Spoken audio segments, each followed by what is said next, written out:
Good evening, everyone. Welcome to another edition of the Gray Area here on the Black Men Unfiltered Network, simulcasting on the Sparta HQ Network. I'm Mr. Bennett with my partner, as always, This is Sparta! the ghost of Sparta, aka Peter, aka Bodiotis. Yasu, my brother, what is going on? What is going on this rainy night? Actually, It's raining with you? Nah, actually, we got a couple. It rained all week here, but we got a couple days of decent weather and whatnot. So I was able to finally cut my grass. It was like growing like up to a foot tall. So I was able to get to it and cut it down. So everything is good. But we want to welcome everyone again to another edition of the Gray Area. We ask that certainly as you come in tonight, make sure you hit the like button on both networks. Make sure you go over to the Sparta HQ Network, hit the like button there. Certainly we appreciate that there. Also, when you come in tonight, considering certainly dropping a Cash App, certainly to the Black Man Unfiltered Network, or certainly to us. Certainly in the chat as well, support us, super chats. Certainly we appreciate any help that you give us in that regard as well. So again, we appreciate you guys being with us. So I was out of time. I was out last week, but I had a good excuse. All right. So obviously it was Mother's Day. And so even though my mother has gone on to glory, certainly my wife, we decided to go down to a concert down in Atlantic City. And we saw, certainly some old school acts, and one thing that it did, it certainly made me more mindful of my own mortality or the spaces that I occupy. I don't feel my age that often, but that particular night, we felt it because the acts we saw, the main acts was the Whispers. So again, for those of you who are familiar with 70s and 80s music, so when the beat goes on, and certainly those acts or Rocksteady and all of those hits from back in the day they used to play on the radio stations. I know my man Anton's in the building tonight. Shout out to him. So Anton, I'm sure you remember WBLS 107.5 and Kiss FM 98.7. So certainly back in the day, that was certainly one of the hits that was played back then. So we had that. We also had the Force MDs. So for those of you who go all the way back to 1985 and Crush Groove and Run DMC and all those groups. So Force MDs was a rap music group that had some hits, Tend to Love or Forgive Me. The only question I got for you right now is, should I get you Walker ready when you're popping and grinding? Yeah, that's the thing. That's the thing. Right now, I'm good. But it was interesting because I think my mom has the next one downstairs. You want me to get it for you? Bring it to you next Sunday. I still got my dad's wheelchair here in my garage here. So yeah. So I think and I got a few canes too. So I think I'm ready. I got crutches. I think I got a lot of the senior stuff ready if I need it. But one of the things that for sure was when you were in there, you realize it's like, oh, we're a part of this age group. If you're going back 40 years ago, so you talk about folks 55 to 70 years old. So this is our pain. Shout out to our guy our pain. This is certainly their certainly that generation. So you had a lot of people with canes, you had a lot of people with walkers, you had a lot of people with those carts and the buggies and everything. And I'm just thinking to myself, it's like, man, that's the first time I went into a place and realized that I was old. But we got to recognize that, look, for the type of music that we look like, 70s, 80s, 90s house music and things of that nature. Yeah, we got to recognize that we're in that older Gen X baby boom generation. But we were just, my wife and I were looking at ourselves as like, we're probably like, fitter than 90% of the people in this room. Because again, we generally don't feel, we don't certainly have need for those things. Yes, we got sore knees sometimes and whatnot, but we still work out pretty aggressively and we still have full function in terms of what we're doing.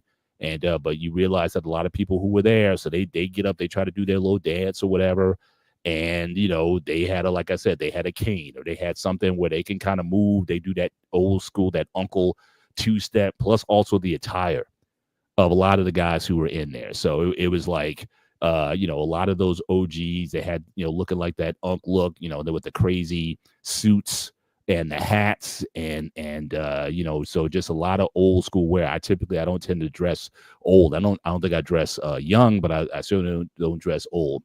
So you had a lot of those guys with the you had a lot of people in that category or whatnot. But I had to realize it's like, yeah, this is my group. If my wife and I wanted to go on a party boat or something like that, we'd probably be hanging out with these type of people. You didn't see too many 30, 35-year-olds there. So that was definitely an eye opener. So if anything, I got motivated to be in better shape. So look, I need to stay as fit as I can for as long as I can. So I still train hard. I still do. So, Paul, let me Yeah. give you a little advice. All What- right. So there is a little thing called Blue Chew. Prescription is very cheap for you at this age. It's only like I think $20 or $30, something like that. You can order it online and ship to your house, privacy alone. Your wife will be very happy when you get a Blue Chew subscription in. You know what I'm saying? Hey, all I'm saying is this: all options are on the table. But my thing is definitely, yeah, taking care of all that. I take my vitamins, I take my supplements, I take whatever I got to do to make sure that I stay again in the game, active, whatnot. Now again, I admit that I'm not in my 20s anymore. 20s, it was like automatic. That was a different time. But certainly nowadays, yeah, you might need a little assistance here and there. But Pick me up. yeah, call it that. Yeah, like an energy drink. Sometimes you need a Red Bull to kind of get you going a little bit. But certainly appreciate. Shout out to Anton, and this is again Happy Haitian Flag Day. So certainly my man is a very proud Haitian. Comes from certainly knows his history, and certainly we salute them. They were the first nation to go independent. Certainly the slaves that were on the island, they were the first ones to declare their independence. Back in the day, I believe that was don't hurt me, Anton. I want to say 1804. If that's incorrect, you can certainly put it out there. But I thought Haitian independence, I think, was 1804. But you can check me on that if you need to. But certainly, so shout out to the group. My man Eric's in the building tonight. Had a little trouble getting on, but certainly, glad to be here. Glad he's here tonight. But let's get into this, man. So I know you brought up this topic, and there's been other shows on the certainly on the Black Men Unfiltered Network, and even in the gray area where we've talked about senior care. We've talked about death planning. We've talked about estate planning, and caring for loved ones and whatnot. And I know on this on the Black Man Unfiltered, you have the plug show that comes on I believe at Sundays, early Sundays, I believe at 5 p.m. Eastern Standard Time, where they've certainly we've dealt with the topic. I was privileged to be on a show with No Captivity with Freezy. Shout out to that brother and the content that he's doing. Definitely go check him out. And we talked about the fact that certainly we were caregivers for our parents, and certainly for him, in his younger years, he had to do that since he was in his early 20s. When he was in college, he had to drop out of college in order to take care of his mom. And I know, Pete, I know you certainly started taking care of your mother full time pretty early on in your life. My journey started with my mom basically in my mid 40s. So back 2016, 2017 is when I had to start taking care of both of my parents. And and that obviously that comes sometimes with difficulties, because again, one, you're already dealing with the idea that you sometimes feel, and then this is a legitimate feeling, that sometimes you may feel stunted sometimes in terms of, because you have dreams, you have aspirations, you have things that you want to do, but then duty oftentimes calls you to, certainly to care for your parents. And, so sometimes those dreams and ambitions that you might have had, sometimes they get deferred. And so what do you do with that? So you're dealing with those emotions. But I think tonight's show, I know, Pete, you want to kind of, take this little, to put a different twist on it. What if you're in a situation where you're not necessarily on best terms with your parents? What about, your duties, your obligations and whatnot? And we're also going to talk about just cultures of senior care in general, like across the world. There's different views and attitudes when it comes to that. That's certainly different than here in the U.S. And certainly I'll bring up some things to highlight some of that. But Peter, take this on in terms of, what was the thrust of your mindset, well, when it came to this particular topic, and So I've been so talking you want to to take the conversation. I've been talking to a lot of people lately, and I'm getting a lot of praise for what I do, and don't need praise, don't need a reward, I don't need a medal, I don't do nothing. This is what I do. I believe I put, excuse me, I believe I've been put on this earth to make a difference, and maybe that's through my mother, maybe through these episodes we do, through my food at work, whatever the case, it doesn't matter. So, and I've been realizing a lot of people don't have a great relationship with their parents. No, you're right. We've had shows on that. We've talked about family dysfunction and how you got siblings that haven't talking for years. And in fact, we even had a show, I think last week, we had, I think, Alexis from Texas was here, and she was talking about how she's not on good best terms with her parents, and these, so yeah, it's definitely, it's a widening problem for a lot of different reasons. There's generational divides, generational gaps, and whatnot. But yeah, we've had shows in the past on how people, just families are fighting, and just the level of separation that's causing a lot of disunity. So yeah, I mean, I certainly agree with that. And more I talk to people, like some of them haven't spoke to their parents in years. I'm not talking like 4 or 5 years. I'm talking like 10, 20, even 30 years. And when they do pass, it's like, Like, I know you took it a lot better than I expect you took it when your mom passed. I still remember the text, and we just had a show the night, a week before. Yeah. And I got that text. I'm like, oh, and I called you immediately, and you were fine. Yeah. But when I see people who don't have a great relationship with their parents, it could have been abuse, it could have been abandonment. Yeah. It could have been even molestation. Did I say that right? Yeah. Any of those three, or even using them for money. Great example. I knew one kid hasn't spoke to his parents for about 10 years because they were using him as a trump card to get more money from the government. When I heard that, I'm like, oh, you got to be serious. And they flipped out when he says he's moving out. Oh, you're taking money away from us. Like, but eventually everybody has to spread their wings and fly. I don't know why I'm doing hand motions tonight. But, and I'm thinking, like, this is a good topic of the area. Yeah. Something we spoke on the good side of it so far. But we haven't broke down the bad side of it. Well, like I said, I do recall we did do a show just generally how, again, there's a lot of family relationships, and certainly for that panel that was on that night, or on the nights that we've had it, very transparent. My man Eric, shout out to Eric. Yeah, I remember we were in high school together, so we go back 40 years, and certainly his old man, good man at heart, but he was a gruff. He was a tough guy. And certainly seeing the interaction between my man and his father, certainly could get uncomfortable at times.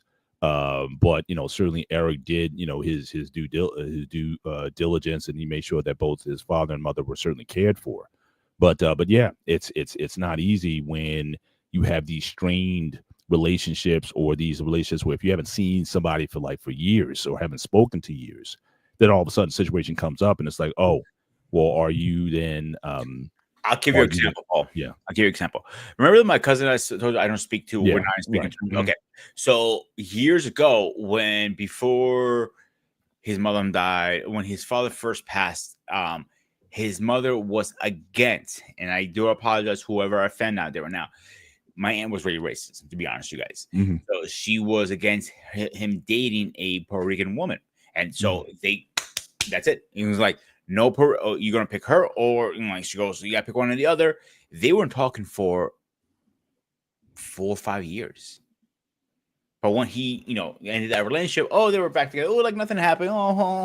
And personally, I don't understand that. What does it matter who you pick? Why would you stop talking to your son over that? I don't understand that. To this day, it's been over 20 years, and I still don't understand that. Right. Like your daughter, for example. You have 3 daughters. Let's say she picks a gentleman that you don't agree with personally. Are you going to stop speaking to her for that reason? I wouldn't stop speaking. No. Now, would I bless the relationship? That's it. So a lot of it That's a would different be story, of course. right. But again, a lot of it would be on her whether or not she wanted to continue the relationship with us. I mean, you're still my child, and so I'll always be your father. Mhm. Um, I can't think of a situation unless she did something that was, so egregious and direct towards us that I would, not want to have a relationship with her. But, certainly, I still think that, certainly, at least until she gets married, that certainly I'm recovering. And so even she dated someone in fact, she has dated some guys who I was like, I wouldn't say I disapproved in terms of a, um, sort of thing like uh, that I had something against them personally. It was more so their position because I thought some of the guys that she was dealing with, yes, they were certainly they appreciated who she was, but I think these guys I thought they needed to do some work for their own sake that they needed to upscale. You had one guy who this guy had like a full ride scholarship, a smart guy, but he dropped out and he just sort of unmotivated. So the intelligence was there, but he didn't really have the will the go to the hustle to really improve his lot. And he's got works odd jobs. He's kind of struggling to find money and those sort of things. And it was so I felt bad for him Mhm. more so than anything. It's like, look, and I told my daughter, it's like, look, if he ever wants to talk to me, because I know he has a strained relationship with his father, and that dynamic isn't good. I said, look, if he ever wants to talk to me about anything, yeah, I mean, I'll certainly make time for him if he wants it. Like I said, I don't have anything personal against him. But as far as if you want to say, okay, look, I want to date the guy, or I want to be with this guy, whatever, like, nah, I think you could do better because he needs to do some internal work. And again, and it shouldn't be because he wants to be with you. If someone's going to date you and change because they want to be with you, I don't think that's necessarily a good motivation.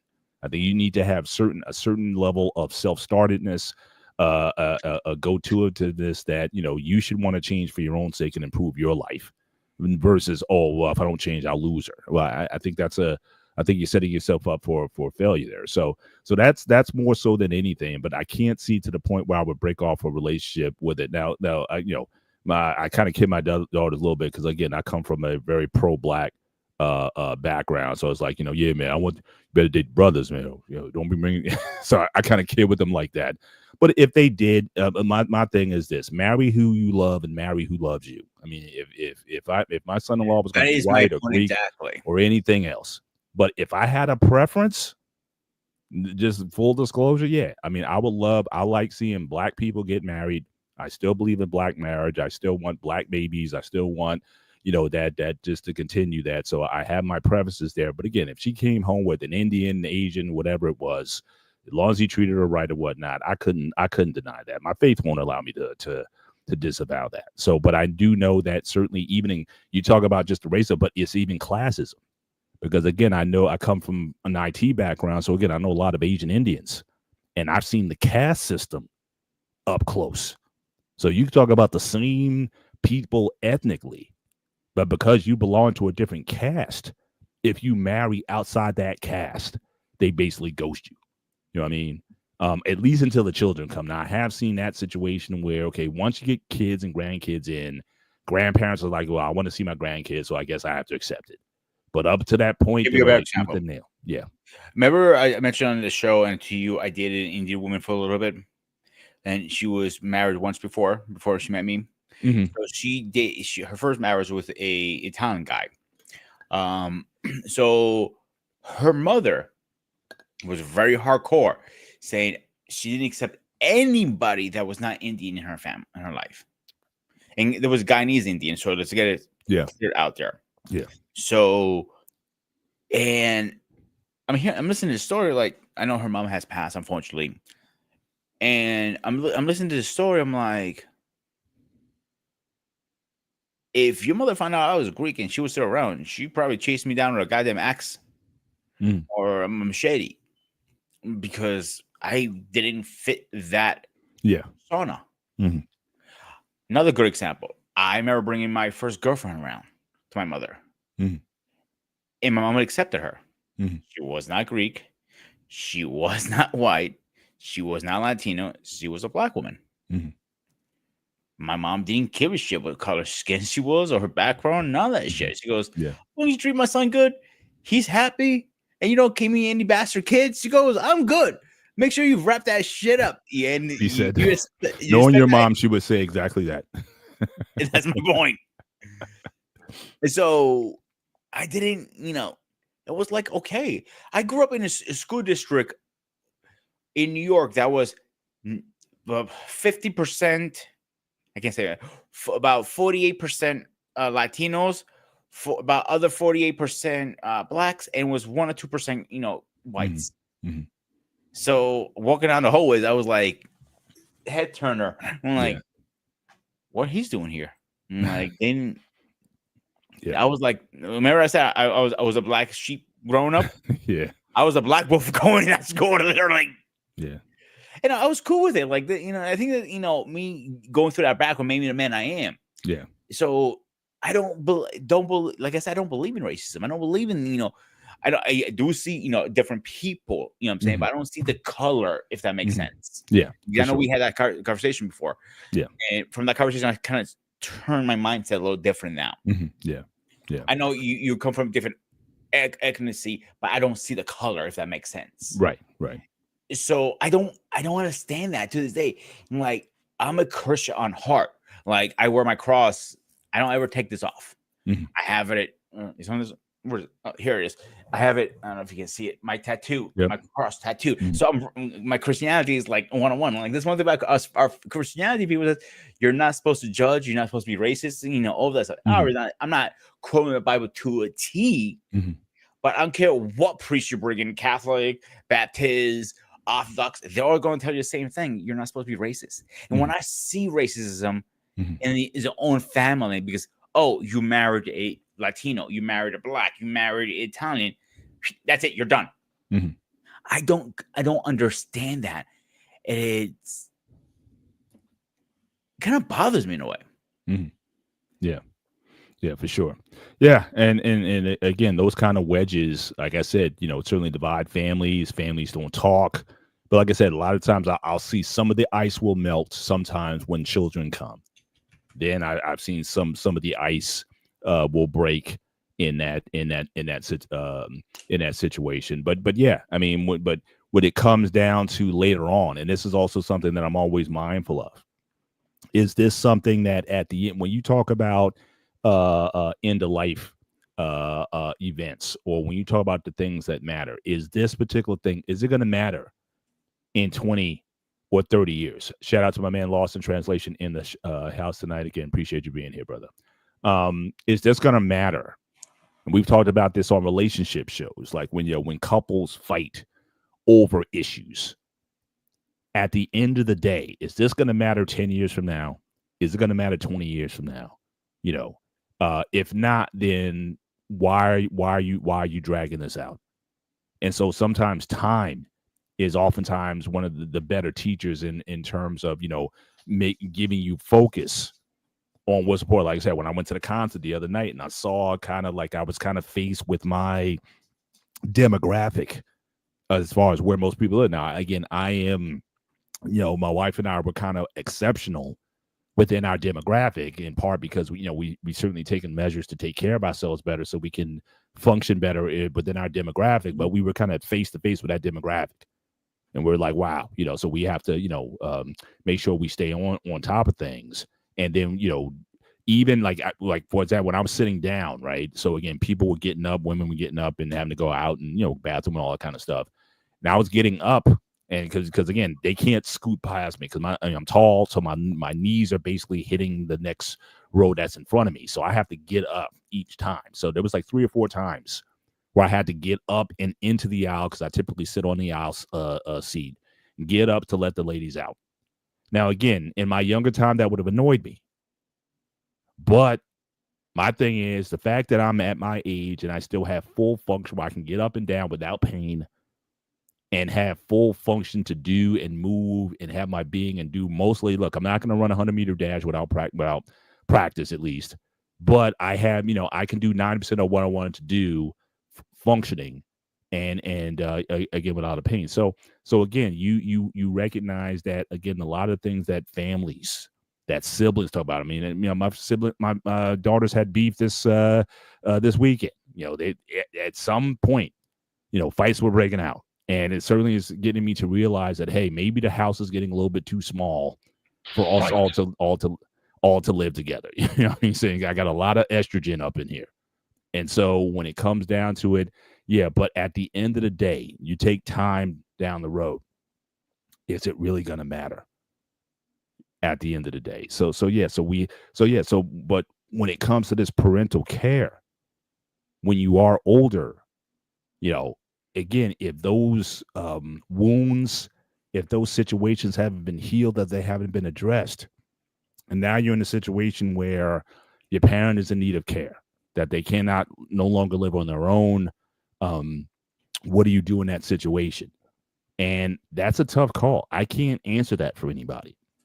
I've known people who certainly stepped up and certainly did their quote unquote duty, and a lot of that duty might be based on the culture that they come from. A lot of it may be based on their religious faith. As Christians, we say you honor your father and your mother that your days may be long in the land that the Lord your God gives you. So, some people go off of that edict. It didn't say you had to like your parents. It just said that you had to honor them, and that, certainly, that there's a charge for you to take care of them in their old age. But again, some people, depending on the level of dysfunction, the level of trauma, the level of abuse, and all those things that you started out the show with, it's hard. Now, some people are hard on them, but you should take care of your parents no matter what. But I recognize that that's difficult for a lot of people. So my thing is, if you really want to create a situation and an environment where this sort of care can be given and can have some sort of relationship, then I think you need to work on that relationship and work on those hurt places that were never addressed. I think that would be a good way forward for a lot of people. But to expect someone, you haven't talked to your parents in 10 years. Now they're older. Now they need you or whatever. And you're just going to, come up. Again, I salute to those who are able to do it. I would not say, oh, you stupid for doing that. You shouldn't. You haven't talked to them in 10 years. They did that to you. Why'd you go back and do it? I would never say that. But I can certainly understand one's trepidation if, in fact, they had or brought up, to the situation where this may have to be something that they may have to deal with. And unfortunately, some people do walk away from that relationship. So again, from the scriptures, 4th commandment, it's certainly there. But depending on the level of pain, what if you were abused, or what if they did run away or abandon you, or did something heinous to you? Do you have an obligation to take care of them? That's a tough call. That I don't know. Like I said, I can't make that for someone. But I can certainly give some guidance just based on my own experience in terms of what I did to help me do that. Because again, there was a lot of things. Again, my mom, again, she was a paranoid schizophrenic since I was born. She had mental illness battles her whole, I would say not her whole life, because my older siblings, they remember a time when she was well, but she became unwell. And by the time I came around, she was definitely in the unwell. And I grew up with that. And there was a lot of trauma that came with that, that I, for a long time, I didn't necessarily deal with. But I was able to fashion a framework that I was able to work in order to do the task. Mm-hmm. And that really was, a difference. And I can talk about that later in the show, but I want to get your perspective in terms of, because, obviously you've had to take care of them since you were pretty young. And so talk about what that was like, and especially, and your mom, again, I love her, but, she can be a difficult person. I mean, I don't want to sugarcoat that either. So you Oh, can I take know that you on. had your first drink You tonight. could you I could know you you could had take your first drink tonight. you could take that on however you want to, but Difficult is but an yeah, understatement. yeah, She's a rough on the edge. Let's put it this way. There are times that I question why I do what I do because she doesn't make it easy. This great example. I went to church today, did my thing. Then I went down I stayed for coffee hour for an hour. I was BSing with somebody. And I actually want to bring that story into this in a minute. Actually, it's okay, funny how okay, the schedule and the conversation we're having today. And he goes to me, she goes, her sugar's drop. I'm giving her a piece of little candy to get right because sugar was down to mhm, 75. She yeah, goes, I don't want that. You know what I'm fucking doing? I'm like, I'm getting screwed that. And she's shaking like a leaf. I'm like, I can't fucking win some days. mhm, I can't fucking win with her some days. mhm, It doesn't matter if I tell her to do X, Y, and Z or BAC. I can't fucking win with her some days, dude. yeah, Some days she's very aggressive and pretty nasty at times. mhm, yeah, And sometimes she's the sweetest woman in the world. Like, yeah, for example, if she knew you're coming over tomorrow, argument sakes, right? mhm, She would make sure she had food and everything. She'd be the sweetest person. And then when when you leave, like the devil comes down like, "Ting," I'm like, Jekyll and Hyde, yeah. I grew up with the same literally. thing.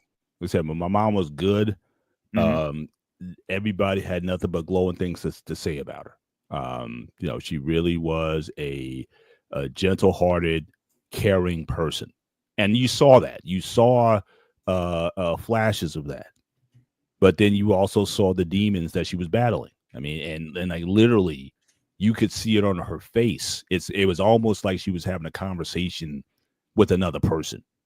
You know what I mean? It was kind of freaky because I was just thinking about that a few days ago. How I remember those internal battles that she would have. You just be looking at her in the kitchen or doing something, and you could tell like there was a conversation she was having in her head. You know, so there was really, um, but again, but it took me time to recognize that because back then, I mean, you didn't have a lot of people getting diagnosed, If and any, also, what's that?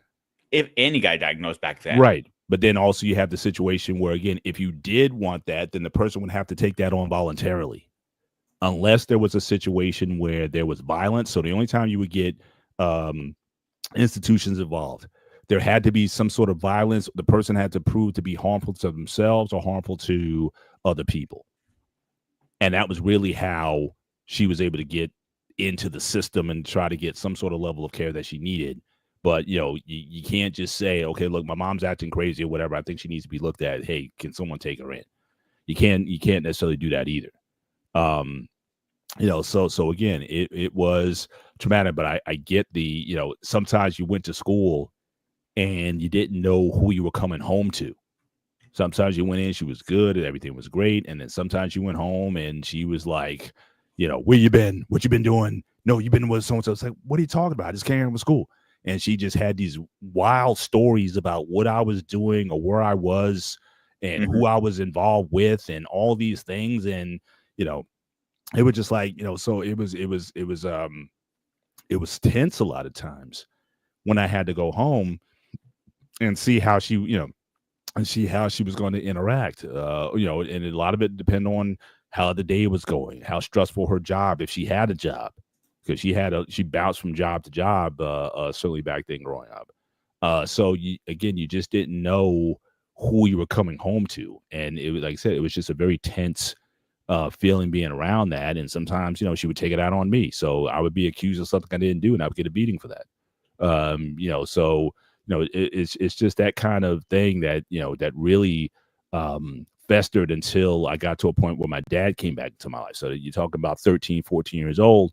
So I moved to Highland Park, and that's where I meet Eric. And so that's that that situation. And even then, my mom and dad, they tried to do a reconcile like a couple few years in, but again, none of them really dealt with their issues, and that became disastrous. And again, seeing that up close. So yeah, so when you're exposed to those kind of things, it really, um, you know, you start to question. It's like, why am I, but again, I think the fact that you were in a caregiver's role, like I said, I didn't become a caregiver until, like I said, about 10 years ago. You were there early on. So, but talk a little bit about sort of that dreams deferred, or the things that, what were you thinking about doing with your life that you realized that you come to find out that, maybe I can't do or be the person I want to be because of, my situation with her. So talk about that sense of, frustration or loss you might have felt in those times. Where do I start with that one? So I always wanted to do things in my life, and I've been bouncing ideas all since young age, like things I was into. Because you know that they're saying, if you love something, you never work a day in your life, right? Yeah. So being a cook wasn't like the dream for me as people think it is. I'm good at it. Don't get me wrong. I'm right fucking good at it. But it wasn't my ultimate dream. Cars got into that, but I wasn't making enough money to support my parents. So I had to switch careers really fast. Yeah. I was thinking about going back to school several times, get into gaming designing, something. How much I love gaming, bro. Like, can you see me as a game designer? Yeah, sure. Yeah. So, or something in IT, but everything I wanted to do is time away from me, take care of my mom, or working less because you got to go back to school.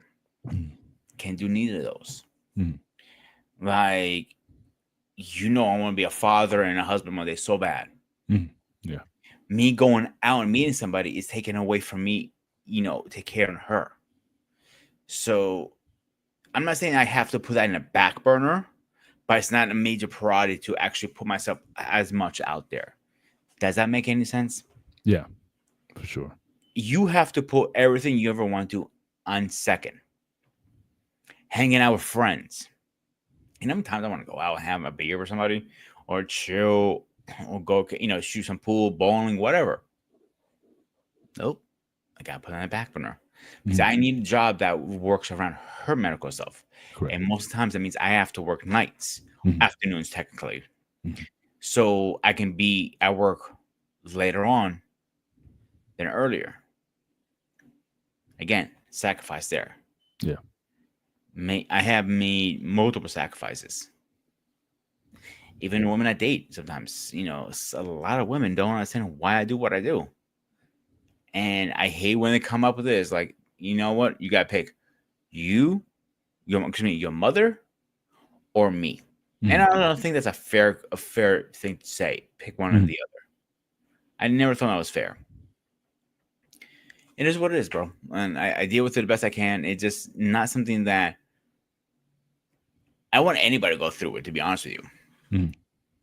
Like, if you just say you couldn't afford to put your mom in a home and you have to take care of her have her live with you, you think your relationship with your wife would be the same today?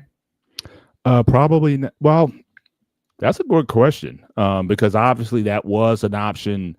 I wouldn't say it was a reasonable option, just given the logistics of our situations. Again, because it got to a point where my mom, she required 24/7 care. Because again, she was in a situation where she had a living situation where she had a home health aide that would come in from 9 to 2 every day. And the problem was after 2 p.m., there was really nobody there to really monitor her and make sure that she took her insulin. She had diabetes, so making sure she took her insulin on time and made sure that, her meds were in and whatnot. And that was just something that neither of us was in position to do. And there was a similar situation with her mom as well, where there were just certain people, there were certain individuals who were just in a better position to handle that particular situation. Now, again, that was fortunately, one of her sisters is an RN.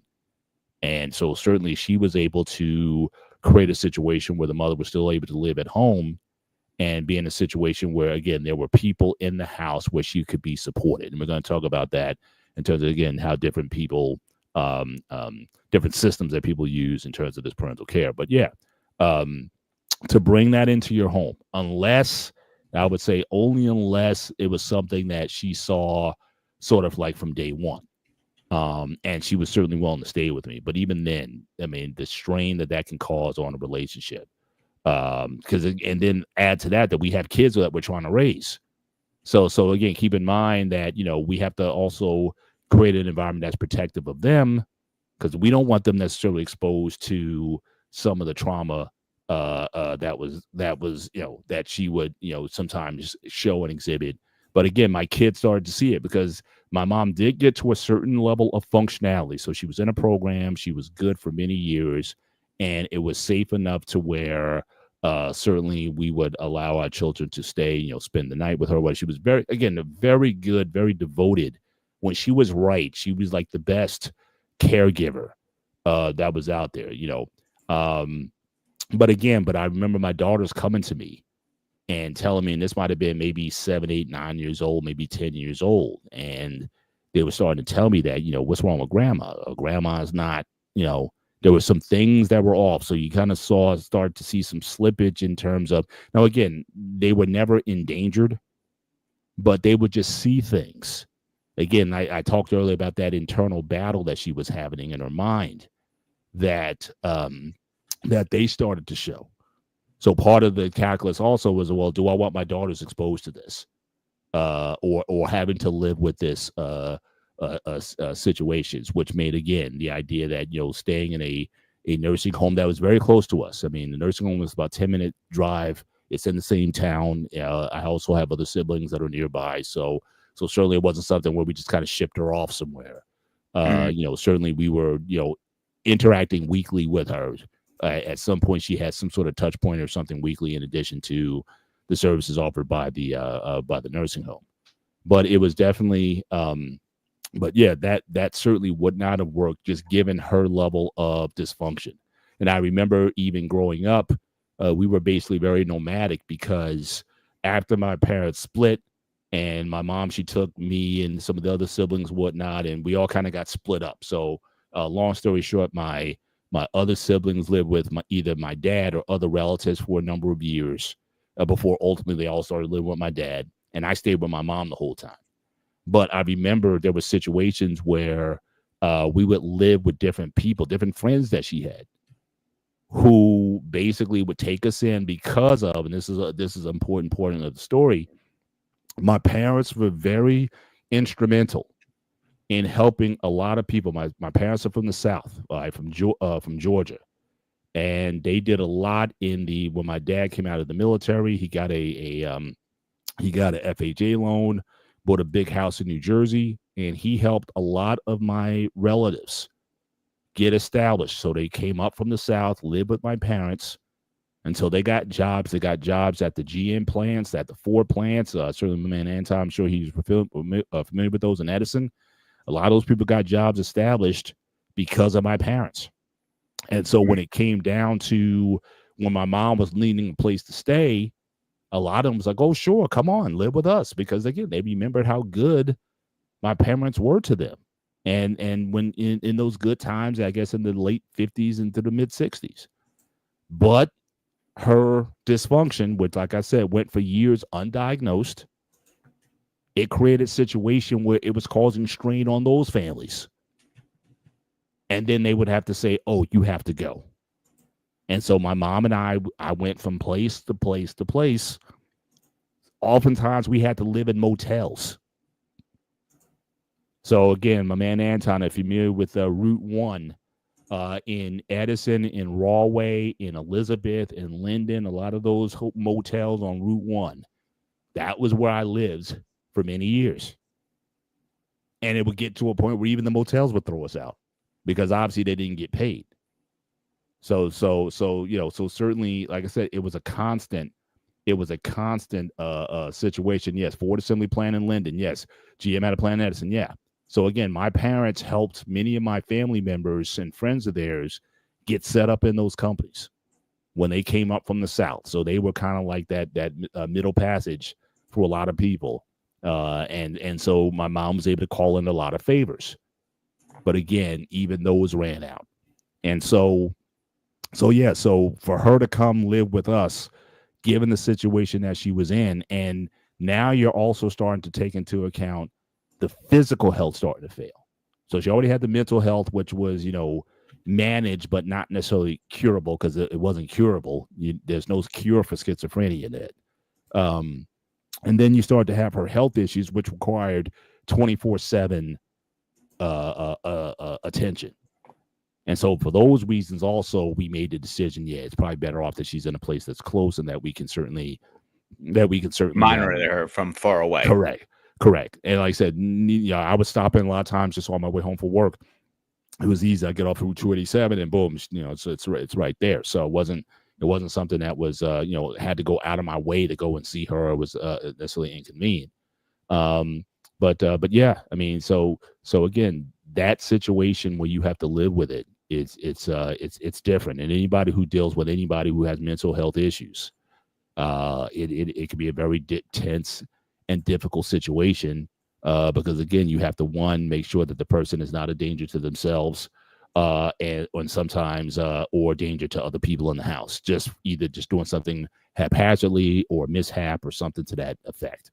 And so, you always have to, be mindful of that. So, you know what makes me wonder with the story all the time? And I hear this all the time. And please, maybe as a married older gentleman who raised 3 daughters, maybe you can put some lightning on this because I don't understand. I hear it all the time from women. Oh, you take care of your mom. You're so sweet, man. You have to be a good man. And when you start dating them, oh, I can't do this. They're out. Mm-hmm. I'm not asking you to take care of it. I'm doing the whole work. I just have you as my support. Meaning, like, if I have a bad day, I can have a cover. Let me vent. Yeah. Yeah. No. It comes from selfish. It's coming from a selfish age, because I think when they say that, I think what they're ultimately saying is, he takes care of his mom, meaning he may be good for my mom. Because they got no problem when it's their mom who's going to be in need of care. So I need to get with somebody. So when my mom needs care, then I got a guy who's going to, the fact he's exhibiting these qualities, he could then step in the gap. But if I got to deal with his mom, now it's not reciprocal. This is not a reciprocal situation a lot of times, where it's like, okay, if it's my mom, it's good. But if it's your mom, it's a problem. And I've seen couples break up over that. Where when it comes to care for mom, it's one thing, but then the guy argues, it's like, but when it was at your mom and she had to live with us, you had no problem with your mom living with us, but then I'm asking my mom, she has to live with us, and you're saying no, because her and the mom don't get along. So again, it's always coming from this selfish place. It's funny you bring this up. I have mentioned my ex-fiance multiple times. Mm-hmm. One of the arguments was, like I said earlier, is she wanted me to put her in her home. I never did that. But when it came to her fucking parents, she got on her first plane back to DR and go take care of business. Mm-hmm. Never pushed back. Yep. I said, babe, whatever you need, I'm here. I'm one phone call away. If I need to put a leave an absence of work, I'll be on this next plane out. Even I had her mom downstairs. Mm-hmm. I'll figure it out. That was always okay. But when it came to, hey, I need to pick up an extra shift because we're going to be short on rent. Can you take her to her appointment on Friday or Monday, Tuesday, or whatever? Mm-hmm. She goes, oh, no, I can't do that. I'm working. Mm-hmm. But you want the guy who makes 3 times more money than you do, who pays all the bills in his house, mm-hmm. to take off, mm-hmm. and you not take her mm-hmm. because you're only making about minimum wage. Mm-hmm. That makes no fucking sense. Well, yeah, it does. It's like I said, it's just selfish. Again, that part. No, that part. People in general look out for their own selfish interests. Yeah, I mean, so again, it doesn't surprise me that kind of attitude. That's why, again, for you and your situation, for a woman to come into that situation, that's a requirement for you, which is probably going to limit your dating pool in terms of who can fit in it. Which is why I'm always saying, if you have someone who basically does everything else, sometimes the best option is the option that's in front of you. So I'm just saying that we don't, you want the sort of the ideal and perfect situation. Sometimes you have to make a strategic calculation. So anybody who comes into your life is willing to take you and your mother on, because she realizes it's a package deal. Mm-hmm. And if it's gonna be that, just like if I was going, like a lot of, especially nowadays, you have a lot of single women, single black women live with their mothers. They're a duo. So it's like, okay, if I'm gonna date you, I don't say I don't date your mom, but mom's gonna be in the picture sometimes more than I can maybe comfortable. But Wanna deal with. I gotta see if I want to embrace that or not. Oh, we get married, mom's living with us. Now I'm free to say no to that. But if I decide to take this on, then that goes with the territory. See, So again, not most everyone's Greeks in the best family, situation to get something that's ideal. most Greek family, it doesn't matter what side of Paris, hers or his. A lot of them they live together, and I've seen even times that they have a 3 stories house. Mhm. Like one parent live upstairs, The second parent, multi-generational home. and then I don't know what it's called. Yeah, And multi-generational. they make it work. Yeah. Shout out to Anti. See, this is what I'm talking about. So again, he helped his wife care for her mother before he got married. She died of AIDS. Sorry to hear that. On Christmas Day 2008, my wife and I got married in 2009. So here's a guy's been married certainly over 15 plus years. Multiple kids. I mean, stable family situation. But again, that is something that, again, if you find someone like that, you better hold on to them. They may not check all the boxes, but if they check there's certain boxes that are more important than others. Not all boxes are the same. And if you find someone who can give you that to be a helpmate to you, all the other stuff, beauty's gonna fade and all those kind of things down the line. I mean, but someone who has the heart for that, yeah. I mean, those are situations that you need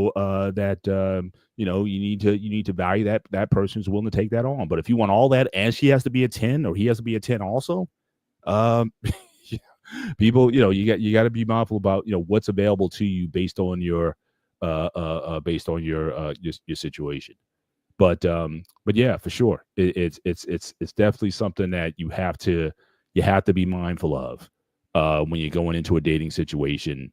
What is truly involved, because again, you are marrying into a family and understanding that family dynamic, and whether or not you can handle that family dynamic or not is also going to be very important to the situation. But I want to pivot a little bit and just again just share some information. So I found an article from This Week. It's an online publication, thisweek.com. And I found it interesting where they talk about how the elderly are treated around the world. In countries like Korea and China, you can expect to be taken care of by your family, but in England and America, not so much.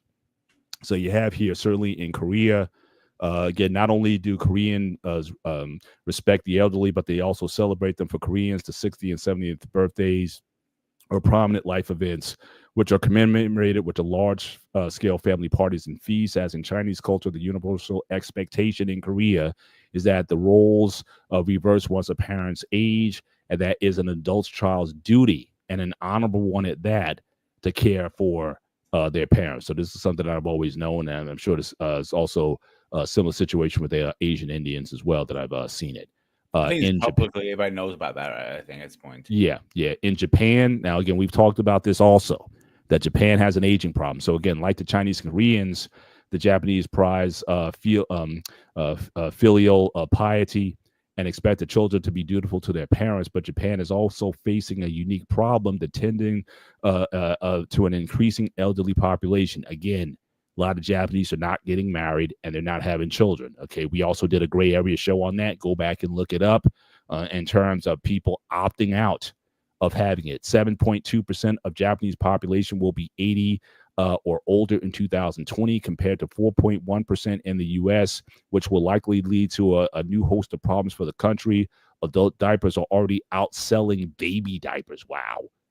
And their pension system is on course to dry up. So we even talked about Medicare and all the Social Security, net in this country, how it's expected to age out. Because again, all those baby boomers, when they came back from World War II, they had all them babies. Those babies are aging out. And then in the U.S., just as it is in a lot of developed nations, you're not having your 2.1 children to make sure that there's enough in the system to take care of those seniors that came before you. So again, Japan definitely has that issue. And this article was from a few years ago. So again, probably the issue is even greater at this point, unless they put some incentives in to encourage people to marry and to have children. But that's becoming an issue. So again, in the U.S. and U.K., Protestant. I found it interesting the title "Protestantism at Play." Western cultures tend to be youth-centric, emphasizing attributes like individualism and independence. This relates back to the Protestant work ethic, which ties to an individual to value his or her ability to work, something that diminishes with old age. Now, I find this interesting. They talk about Protestant, which is a branch of Christianity. I find this interesting because, as we said earlier, you have the fourth commandment, you have the tenets of Jesus, you have the tenets of Paul. It says one who doesn't take care of his family, especially his immediate family, is worse than an infidel. So again, there is plenty of defense in Scripture, Old Testament and New Testament, that children should take care of their parents when it's time. But this Protestant work ethic, which has somehow been lifted up as a virtue, that seems to diminish one's responsibilities to care for their parents. Anthropologist Jared Diamond, who has studied the treatment of the elderly across countries, has said that the geriatric in countries like the U.S. and UK live lonely lives, separated from their children and lifelong friends. As their health deteriorates, the elderly in these cultures oftentimes move to retirement communities, assisted living, and nursing homes. Now, again, I described my specific situation and why, but there is somewhat of a disconnect where we'd rather peddle our, so this may be a cultural issue for those in certainly in the U.S. and UK, where we still want sort of our lives, but again, in these other cultures, care for the seniors is not a question, regardless of what your relationship with them is. But then again, given the culture, maybe some of the dysfunction isn't there the way it is in the U.S. The fact that you have a lot of people who are youth-centric or individualistic and be very selfish. You're selfish in terms of putting their needs over their children. And then it's no surprise then that when it comes that time, now your children put their needs over yours. There's an old song out called Cats in the Cradle that kind of talks about this sort of thing, where the parent never had time for the kids. And now when the parent gets old and now the kid has a life, now the kid doesn't have time for the parent. And so, so this kind of thing, this could be a more, bless you, this could be a more U.S., European, or certainly UK model that came, unfortunately, out of Protestantism. But again, I find that disfortunate because, especially since the Bible talks so much about valuing the elderly and making sure that they're cared for. In France, they have a different system here. So again, parents are also protected by law. It is difficult to imagine an elderly rights law being legislative priority in many Western cultures. France did this, passed a similar decree in 2004, requiring its citizens to keep in touch with their geriatric parents.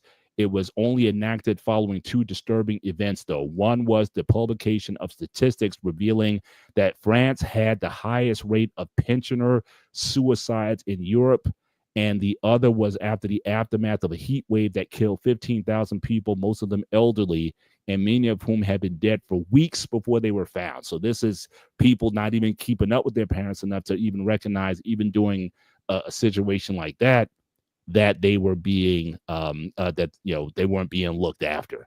And so France, by law, put this into effect in 2004. It could be criminal if you don't certainly look in certainly for your parents. Now again, Mediterranean and Western Latin cultures, again, not surprising here. Mediterranean, which I would think of it including Greek, and Latin cultures. I'm shaking my head because you put they put my big fat Greek wedding in there. In both cultures, it's commonplace, just you just described before I brought this up. So it's a perfect segue. It's commonplace for multiple generations to live under one roof. You talk about the three-story house. my big, like in big Greek weddings, sharing a home and all the duties that come in maintaining one. In the contemporary iteration of this living arrangement, the oldest generation is often relied on to assist with the caring of the youngest, while the breadwinners labor outside the home. As such, the age remained thoroughly integrated well into their last days. And I still think to this day, if you can pull it off, because again, I think you certainly have to have the space for or just the willingness to do that. But I certainly see that I live in a community where there's a lot of Latino families, and certainly that multi-generational support that allows people to go out and thrive. This is certainly something that we can certainly, especially in the Black community, we could certainly lean on. But again, because of our own individualism, that is taught as an American virtue. So again, everyone talks about America and capitalism and the rugged individualism that the country teaches. It comes with a cost. Now you add to that the dysfunction in families, and now you're going to have this situation where, again, just put mom and dad into a nursing home and leave them there. And so again, you get, sometimes we get what we pay for when we prioritize the individual over the collective. But again, you hear that a lot in many spaces, certainly on the internet, where that sense of community is not there. So we talked about it. You had mentioned the Bible at one point. How you're supposed to take care of your elders when they get older. Are you surprised we're not doing that in this country? The way direction we're going? Let's go a spade from in here, guys. So the country is going literally nosediving right now. So the way things are going, are we surprised we're not taking care of our elders? I'm not. Yeah, tell me. Yeah, but like I said, it's weird for me because, like I said, relationship with them. The Protestantism, which is a major, we all know Protestantism was a major break off from the Catholic Church.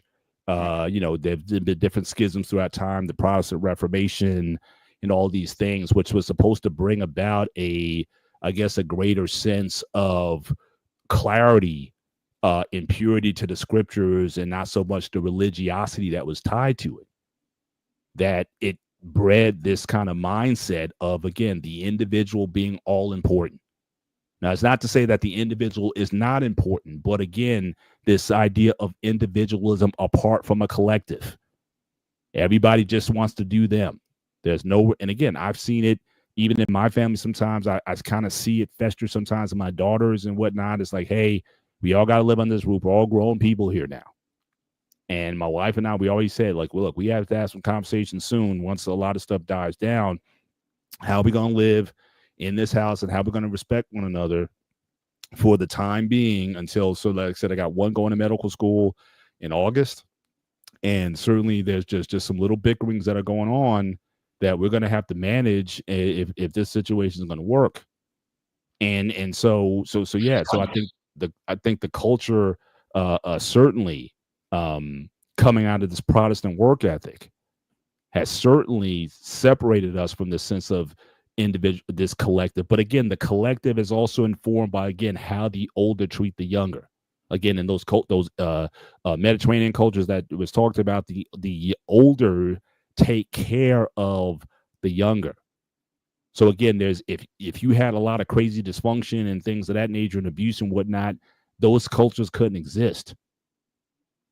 So we have to ask ourselves: is there something about this American culture or U.S. UK culture or these Western cultures that has done much to break us away from this collective? I think so. I think the culture has a lot to do with it, Paul. Yeah. I think it comes with pluses and minuses, because having said that, a lot of those cultures that we're talking about, the trade-off is that, again, a lot of them were very tribal. So again, you talked about earlier how you have relatives in your family who didn't want folks dating out, or people who you've dated where they would get ostracized for dating out. That's also a part of it. It's like, look, we have to keep this community together. So that means even those who look like us, we a tribe here. And with that tribe comes values and structures and whatnot, and including who you marry. But now we want to be an individual. Everybody can date whoever they want. Everybody can marry whoever they want. But with that individuality, are you then going to be tied or connected to something or someone? Can you expect someone who's in, if you have, let's say, a long-standing Greek tradition, can you truly expect someone from outside that tradition to truly embrace it with the substance that you do? Yes. You can expect that, but I'm saying, but is it likely that they Yes. can fully understand and embrace as hard as you embrace? I can give you a great example. Go ahead. Like today, we had a new member who joined the church.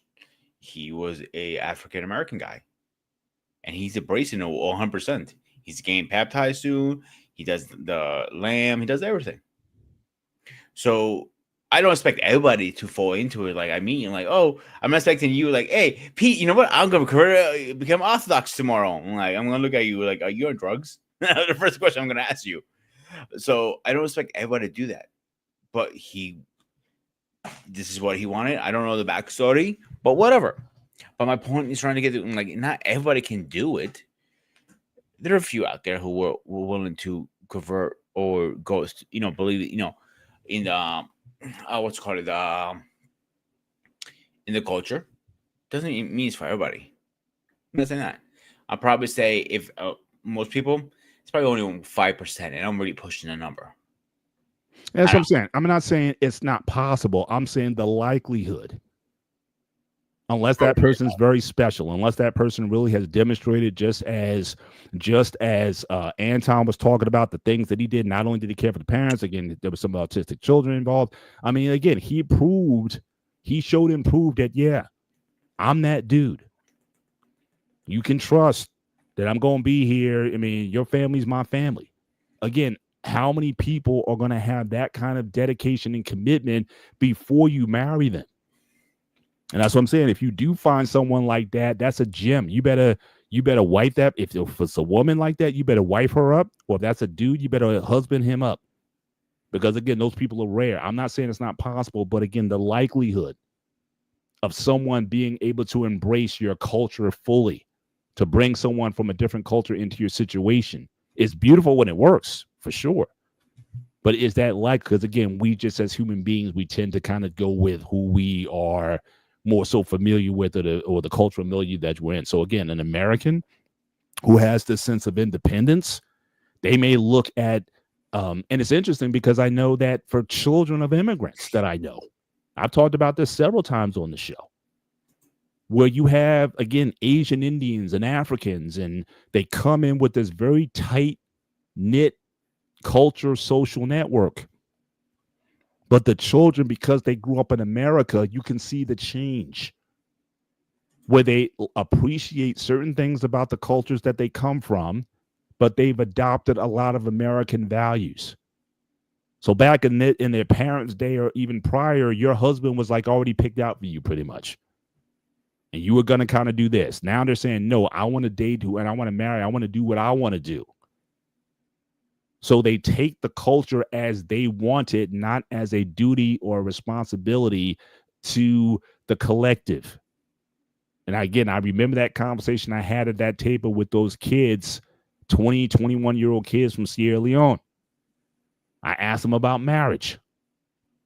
And they're not looking to get married anytime soon. I asked them what the average age typically of a woman from a Sierra Leone gets married. They said about age 26, 27. And I said, okay, so in 5 years, because there were a lot of them there, because a lot of these families. And I asked them, so in 5 years, there's going to be a ton of weddings. And they're like, I don't know. Because again, they're not bought in as their parents and the parents before them were bought in to that culture. And so because of that, so we can definitely see the impact of Protestantism, of this sort of American work ethic or Western culture work ethic at play, creating more individuals or a sense of individualism versus the overall collective. And so when we see this happening, no, it shouldn't surprise us. But it's very interesting to watch when you see it up close, how the dynamic, the change from one generation to the next. And again, and that's in cultures where things are healthy. Again, the thrust of the show tonight, for those who are coming in, we appreciate those who are certainly in the chat tonight. We're talking about that. We just talked about healthy situations. We're talking about, for the thrust of the show, what if the situation is unhealthy? What if you weren't on the best terms with your parents? What if there has been separation or strain, and now you're in a situation where your parents now need care? Are you going to be there in that time to take that on? Are you going to have the sense of duty and obligation to them by whatever means, whether it be your religious faith or a sense of your community or whatever that is? Now, again, I'm not going to minimize someone's pain. If you come from a traumatic situation and you had to leave, or either you were taken from your home because of a certain situation or whatever, I'm not going to stay here and tell you how to act in that particular situation. I'll share, like I said, I can share my story, how I was able to get past all that, that pain and hurt and stuff, and how I was able to deal with it. And if people can get inspired by that, by all means, they can do so. But I can't tell you how to manage that. So we have cultural values that are driving sort of this separation, especially for those in the United States. And then add on top of that, compounding that, is the family dysfunction that causes people to separate and not have that sense of self. But in these cultures and communities where, again, the Mediterranean, the Greek culture, the Latino cultures, the Asian cultures, these things are dealt with. And again, it really doesn't matter how you feel about how you were raised or whatever. These are expected in those cultures. How we turn that around here in the United States, that's to me, that's a gray area. That's a tough thing to answer and to address. But certainly looking at where things are going, being able, just through my own empirical observation, this is going to continue to worsen until people decide that, look, I want to do something different. So what's your thoughts on that, Pete? You threw a lot there. How can we change it? The question is. You left out about we need to change it. But the question is how? When we're going on this down spiral, I don't think it's going to change anytime soon. And make us think that, like, maybe your girl's a little unique. But let's say I have kids one day and they say, screw you, dude. You raise us, we're on our own. You're on your own now, too. It makes you think, like, you have to worry about when you get older, what is going to happen to you. Because not everybody can afford have a nurse at home all the time or an aide or whatever. You know what I'm saying? So there's a lot of... Yeah. So again, I can only point it to, again, the quality of your relationship. I mean, like I said, my wife and I at this point, what we're discovering, and like I said, this has been discovered literally over the past few days, where our work is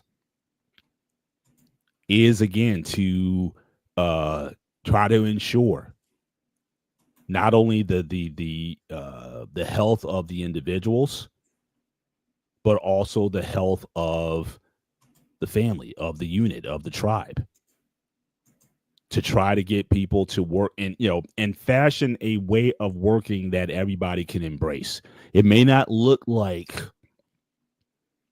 another culture or what have you. We just have to make it work.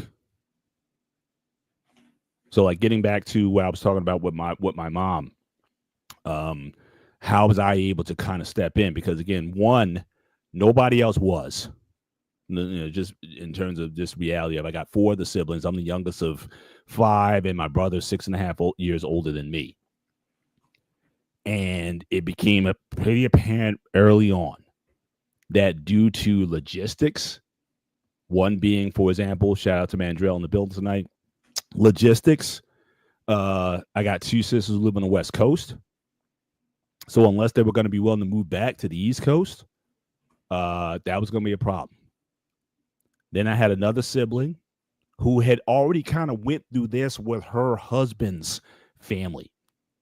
So again, she had a husband and had his mom.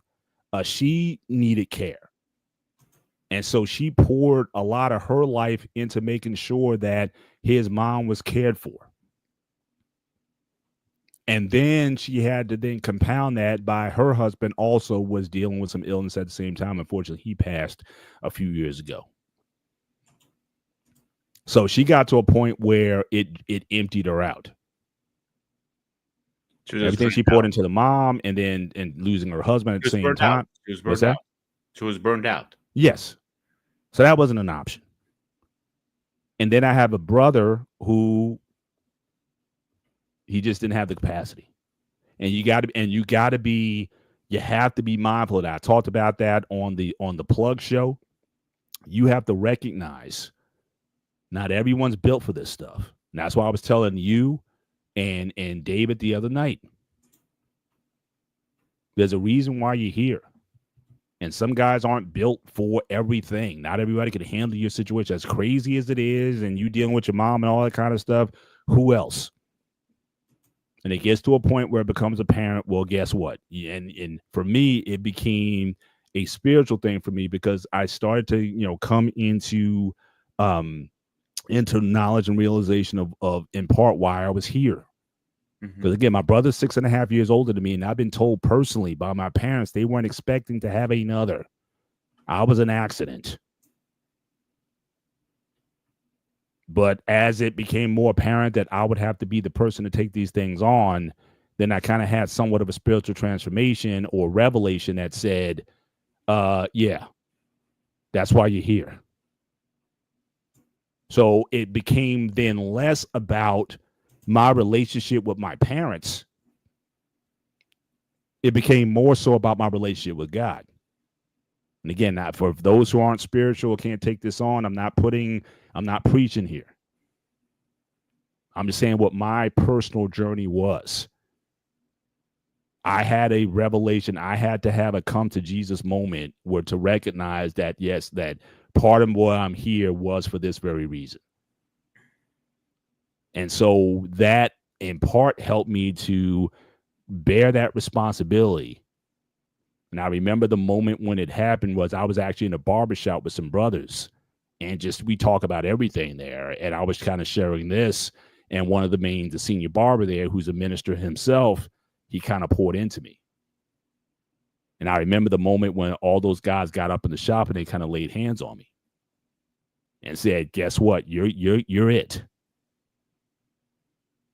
So that was one way. So when my focus shifted on the relationship or the hurt that I had with my mom, especially because she was hard. My dad, he could be difficult, but he was reasonable. Certainly compared to her, a heck of a lot more reasonable. He was just stubborn, but I can manage it. But with her, there was a lot of hurt there that I couldn't, that was difficult to manage. So then the second part of it was, so once I understood kind of, well, this is your assignment, and I took it as more of a spiritual endeavor, as much more than just a relationship one. Then the second thing I did was I disconnected a bit. So basically, I acted as I was her power of attorney. I took care of all her finances, made sure she got to her medical appointments on time. I took on the role of that as like I'm a manager. Very businesslike. Because the son piece was too difficult to deal with. But I figured, the way I looked at it, I can do these things. So as long as I treated it as business, I was able to function. Now, again, that may not work for every situation. I'm just telling you how I was able to get through it. I became a business liaison for my mother, not her son. What that did for me, one, it gave me a sense of clarity that when I looked at it, I'm acting as her advocate. So I made sure she got the help that she needed. I helped make sure that the social services that were there in place. I made sure that the facilities were doing what they needed to do. I could function in that role. Somewhat disconnected, but as far as the logistics, I was able to make sure the logistics were taken care of. And then what I did was I asked for, especially for the siblings that were close, for the one that was burnt out, she couldn't take on the care, but certainly she could take on some of the support. So what also happened was I assessed who I had to rely on, who I could and could not rely on. My brother, I was like, I can't rely on him. It's just what it is. I can be mad at that. I can curse God for that, but you know what?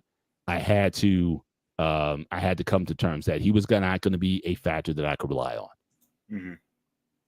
But my sister, she, and certainly even for the sisters who were out of town, when they came in town, they made sure that they loved on my mom when she was there. So they went, they got their nails done. Maybe they took her out to lunch. Maybe they, spent time with her. That, all that kind of stuff, that sort of soft, that's the soft touch stuff they could do.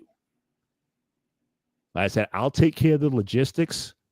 You guys take care of the soft touch, and we can make this work. And it's not perfect. It wasn't certainly that sense of family. But again, it was, how do we make this happen?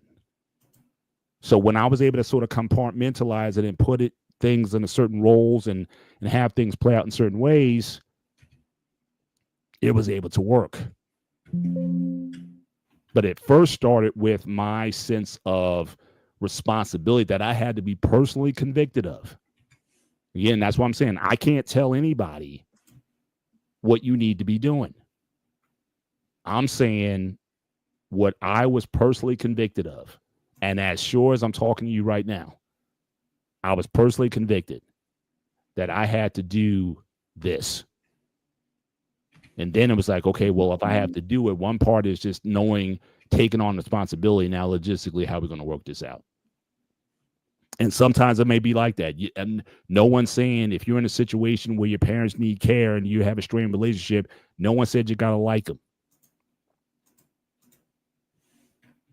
Or that everything is going to be hunky-dory from now on, especially if they're in a sin where they got some mental disability where they may not even recognize you anymore. They may have Alzheimer's. They may have something that is beyond you guys going to counseling and getting better over. That was another thing I had to give up. It wasn't going to get better. It was what it was. But certainly up until the day she died, I know my heart is clear and my conscience is clear that I was able to give to her what she needed in that time, and my dad, because my dad died 3 years earlier. I'm sorry, actually, correction, 6 years earlier. Same situation with him. I was clear that I did what I needed to do, what I was called to do. And I'm good with that. So when you called me and I said I was good, yeah, I was good. Because I knew beyond a shadow of a doubt that I did what was required. And I could sleep very good at night. That I was in that position. Shout out to Marcus King from Australia. Didn't know you from Australia, but certainly appreciate you being here tonight. Our guy Braxton, thanks for being in the building tonight. If there's always some type of ways you were growing up, or if you started to show themselves after you reached a certain age, they made a choice. Then you had to make a choice to forget them.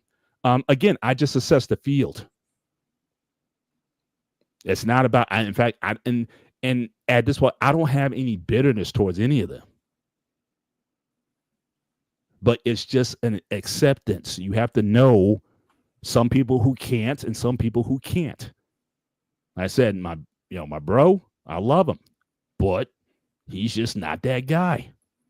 And you may have family members like that. That yeah, you love them, but you wouldn't give them money. You wouldn't trust your checking account, your banking account with them. Doesn't mean you don't have affection for them. You just as long as you understand where people are coming from, you can deal with it. The problem comes when you put expectations on people that are unrealistic for them because they're just not them, but you want them to be something that they're not. So again, acceptance. Happened with my wife also.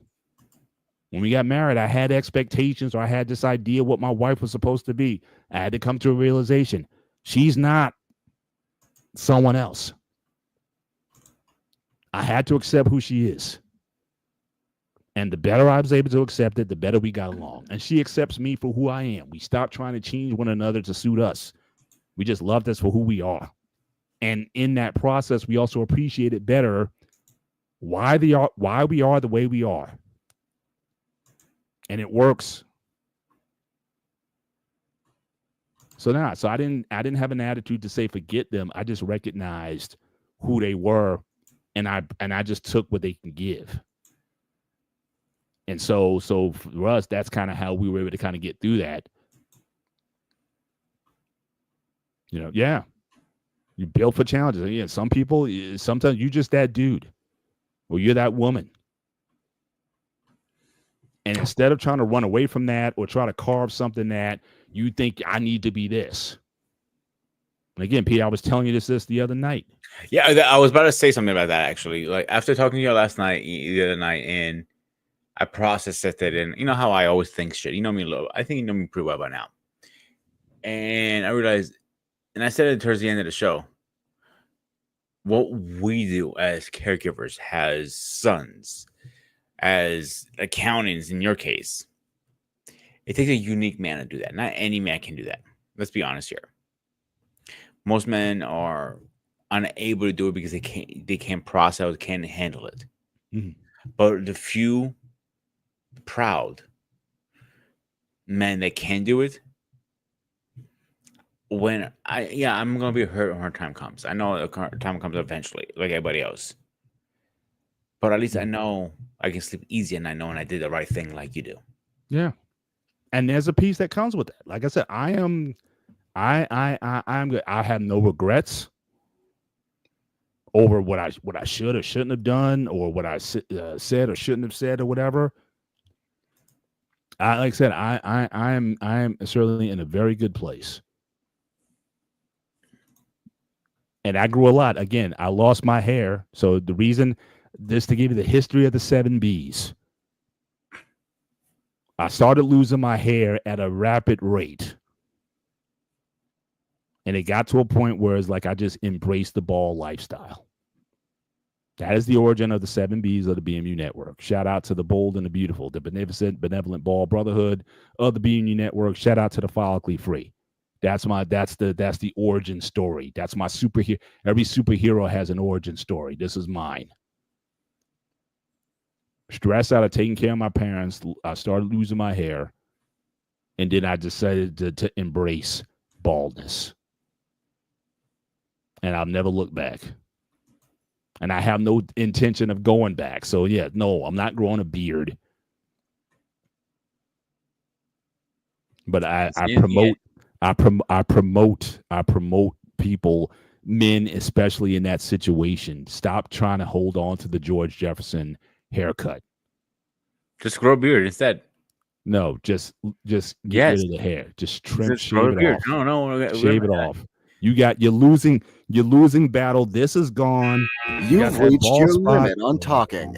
You had that bald spot in the back of your head. It's over. You can do hair transplant for men, size spurling. You can do all that stuff if you want to. Just embrace your baldness. Yes, Isaac Hayes, Louis Gossett Jr., Charles Barkley, Michael Jordan, Yul Brynner, all the OGs, the legends of baldom. Professor X from the X-Men. Shout out to those guys that let me know that I was part of a very privileged and very blessed community. So again, shout out to the 7B network. I am proud to serve as your president in these spaces. So sometimes I can't fucking win with you some days. So yeah, so that's kind of how it is. So again, shout out to my man Anton. Chose to shave, have been doing it for 20 years. That's what's up. Again, embrace and embrace your honestly, your Paul, like people give me shit for my gray hairs, but I got it with stress, to be honest with you. Mm-hmm. People don't realize stress can be a big factor. Yep. So at 51, hang on, Marcus, hair is going white and thinning because of the family court cases. Yeah, it will stress you out. Yeah, no question. Make sure you also exercise and stay in shape. You know, take care of your physical health as much as you can. But yeah, but that stress is real. And so, if it's starting to go, let it go, and just and just embrace it. So that's kind of where I am with that. But and I know I talked a lot. You know, so anything that you want to comment on from my perspective, how I was able to carry this out, given a strained relationship, a traumatic one at times. But again, that's how I was able to sort of pull this off. So any comments from what I was able to share, or anything that you gleaned, anything that you were able to glean from that? Honestly, I don't know if I would have handled it the same way as you did, to be honest with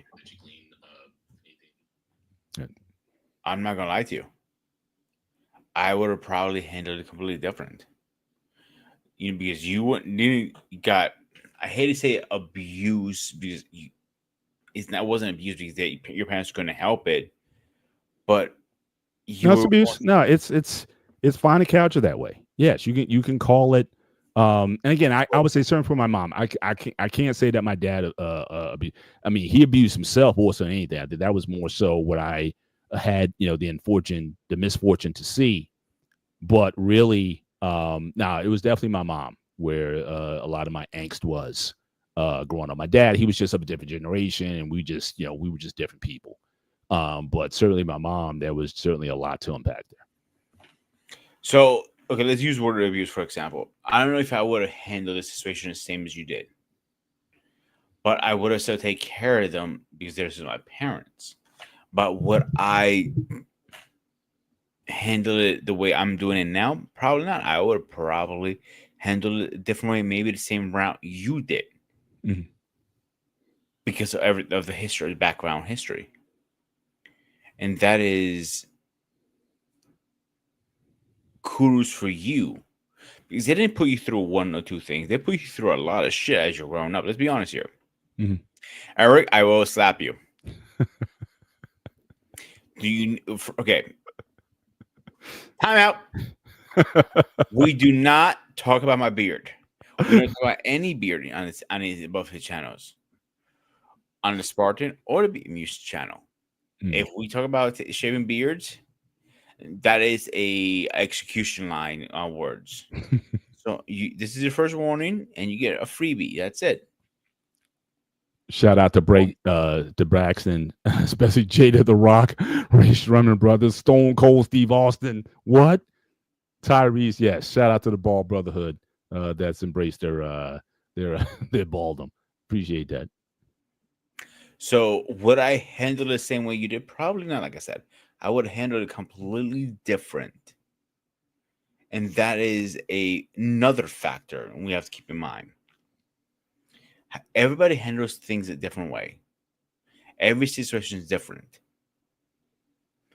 So the way you handle, I think, with the cards you were dealt, I think you did a pretty good job overall, Paul, to be honest with you. Appreciate it. That's why you can wash your hands. Yeah, like I said, I have a clear conscience with myself, with my siblings. Because again, there was some, and it's weird because there was a little bit of armchair quarterback.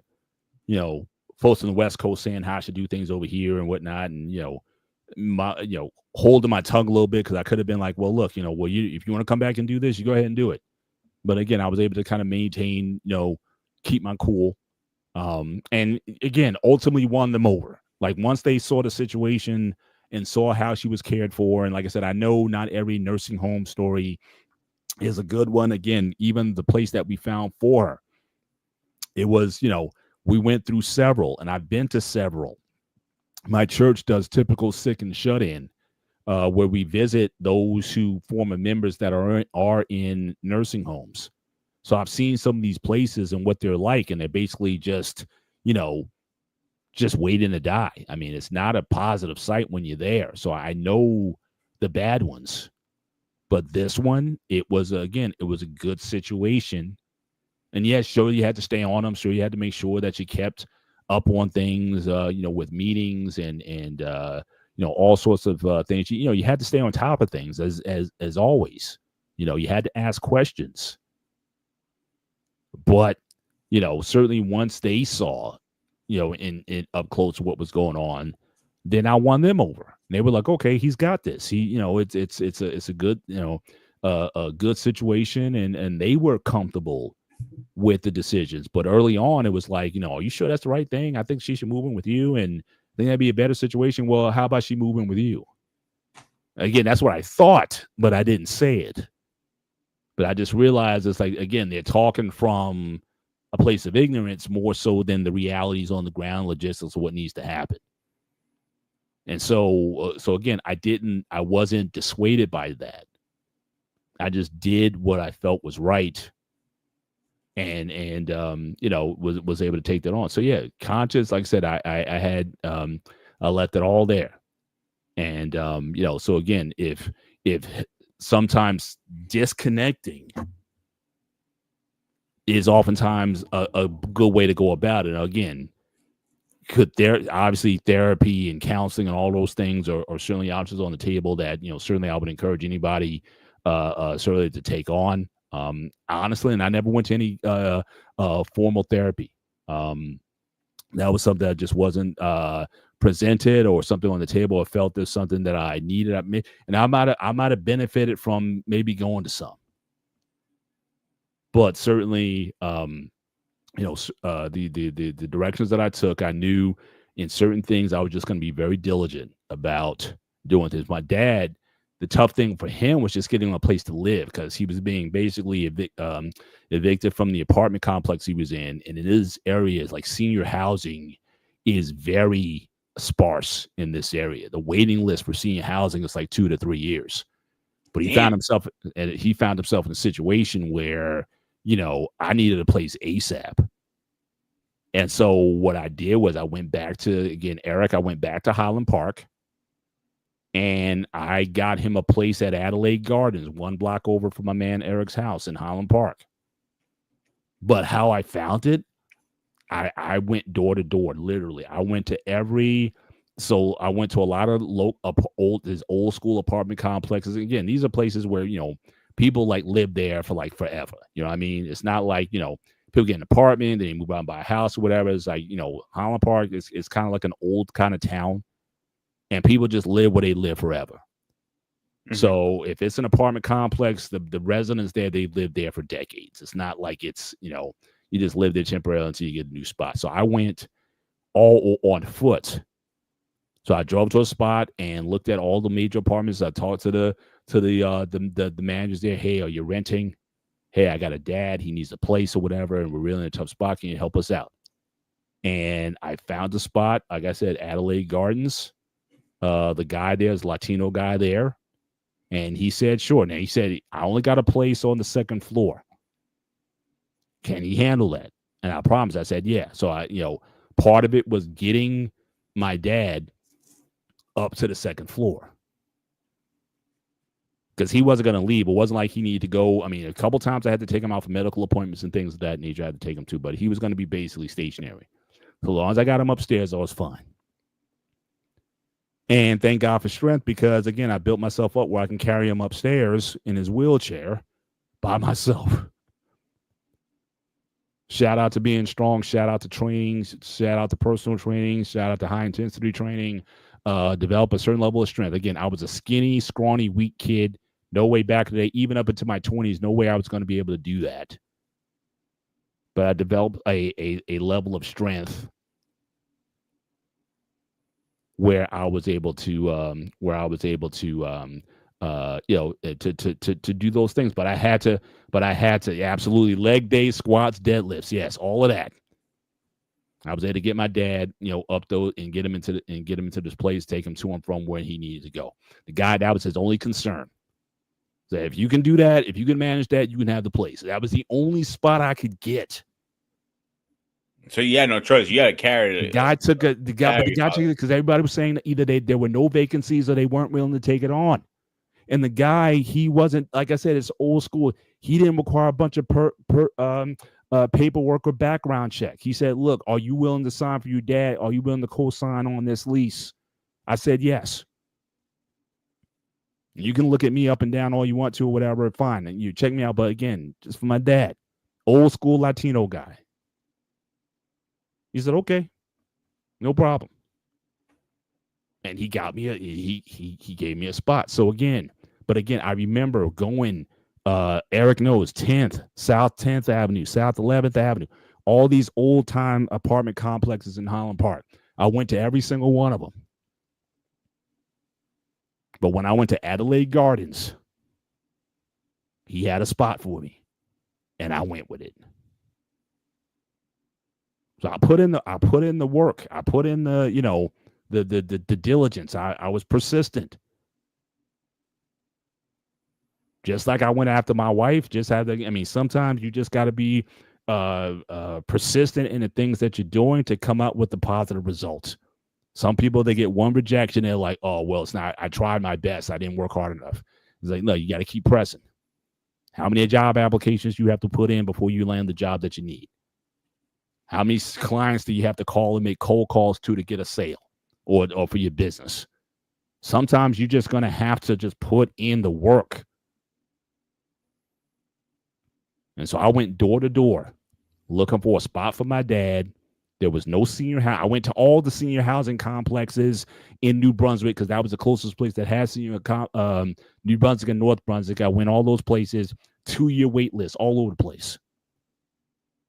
It is very difficult to get housing. So what else I was going to do? I had to hustle. I had to work. I had to grind, and an opportunity. Sometimes, and again, going spiritual again, not preaching. How far are you willing to go before God says yes?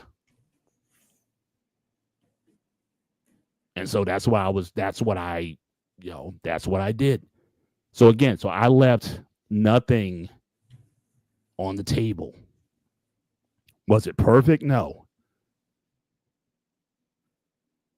But I did what I needed to do to ensure a better outcome. Mm-hmm. And that's kind of where it was. Braxton, I think, had a question here. Let me bring him up. So for the so-called loved ones to be in some type of way, I want you to enjoy this lovely crap as long as you can. Sooner or later, I'm going to enjoy being over you. Yeah, I mean, look, you feel the way you feel. But for me, in my situation, I just felt that wasn't going to be a positive situation. I needed, because again, whatever they were going to give, because again, I couldn't give everything. I needed them in whatever way I can get them. And it doesn't, to me, it wouldn't have helped my situation that, yeah, I'm already dealing with my mom and dad, and I got beat with my siblings at the same time. So again, that wasn't going to work for me. So it was like, especially after my dad died, I kind of made a pledge and a commitment to my siblings. I will be the best sibling I possibly can be to you from this day forward. And that just changed the temperature and the atmosphere to where it was able to work. Shout out to the Lucas family. Again, the stepfather Marcano died a few years ago. I went to the funeral in Highland Park, off the funeral parlor, off of South Adelaide Avenue. I saw Paul, who was there. His name's also Paul Lucas. Met him there and whatnot. Great to see me. His mom Claire has been taken care of by his sister Jackie. And, I don't know. I'm assuming that the mom is still alive. Again, me and Paul are Facebook friends, and but he really appreciated me being there. Certainly for that family. So, as good as Paul's doing well. He's got his family. He's doing his thing. Yeah, shout out to Leg Day. Absolutely, I had to be strong in that situation, not only mentally but physically in that situation to make sure something happened. Braxton, the times of messed up parents being believed, catered to, having special privilege just because their parents are over with. Again, you're free to feel the way that you feel. But like I said, if the emphasis is going to be on the parent, then yeah, I certainly can appreciate that's how you feel. But as I said, for me, it didn't become about the parents. I had a spiritual experience. And because of that, then my focus was going to be something greater, or someone I was going to be held accountable to if I didn't go in and do the work that I feel I was tasked with. So I appreciate that. The Queen is in the building tonight. Appreciate her being here as well. Thank you for all the well wishes. Nope. No, we certainly no. He was off of Adelaide. Again, he lived in New Brunswick for 20 years. And they were doing some funky things with the apartment. Basically, they were trying to get him out of there. So I had a very short period of time to get him out of that old spot and into the spot in Holland Park. So again, this is what it was for me. But again, I appreciate the views of everyone who may differ on this situation, how you deal with that, how you handle that. But again, different cultures deal with this differently, a lot differently than that in the U.S. or the U.K. or certain different parts of Europe. And in some cases, like I said, in France, you could be held criminal liable if you don't look in Japan too, isn't it? What's that? I think Japan too, isn't it? Japan, they got their own problem in that everyone's aging out. Yeah, not true. So they got their own problem They're in and kicking of the bucket itself in fast. terms of there's an economic a situation where their population is aging out because people are not getting married and they're not having children. So that's a whole different set. Even though they have the edict, yeah, you're supposed to take care of your parents. The problem is, if you're not going to have kids, then who are going to be the kids to take care of them then? So again, it's every culture, it has a different situation. And again, you're gonna have to live with the situation, with the way that you decide to handle it. And again, I'm not here to judge that or say what you need to be doing. Mm-hmm. But it's gonna be a tough conversation that you're gonna have to have with yourself in order to make those decisions, and hopefully decisions that you can be at peace with, and that you're not neglecting, or that you're not regretting years down the line. So again, appreciate Lady Navoa. Appreciate the comments there as well. But yeah, I think this has been a good conversation. Peter, I know you're certainly still in the fight. My fight is over. And certainly both my parents around too. Yeah. The hardest part for me is they don't get along, so I have that.